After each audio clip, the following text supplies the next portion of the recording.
దివంగత నటుడు హాస్య బ్రహ్మ అల్లు రామలింగయ్య సతీమణి ప్రముఖ నిర్మాత అల్లు అరవింద్ తల్లి కనకరత్నం గారు ఇటీవల వృద్ధాప్య సమస్యలతో కన్నుమూసిన సంగతి అందరికీ తెలిసిందే. ఆమె దశదిన కర్మ కుటుంబ సభ్యులు సోమవారం ఘనంగా నిర్వహించారు. ఈ కార్యక్రమానికి AP deputy CM Shri Konidela Pawan Kalyan గారు, చిరంజీవి సురేఖ దంపతులు, రామ్ చరణ్ ఉపాసన దంపతులతో సహా అఖీరానందన్ తదితరులు హాజరయ్యారు. కనకరత్నమ్మ చిత్రపటానికి పూలమాలలు వేసి నివాళులు అర్పించారు.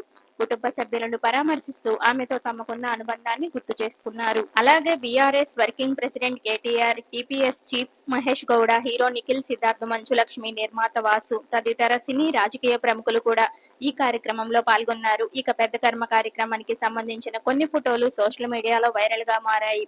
ముఖ్యంగా అల్లు అర్జున్, పవన్ కళ్యాణ్, రామ్ చరణ్ ఒకే చోట కూర్చున్న ఫోటో నెట్టింట దృష్టిని ఆకర్షిస్తుంది. గత కొద్ది రోజులుగా మెగా అల్లు ఫ్యామిలీల మధ్య జరుగుతున్న కోల్డ్ వార్ ఇప్పటితో ముగుస్తుందని సోషల్ మీడియాలో జోరుగా ప్రచారం నడుస్తుంది.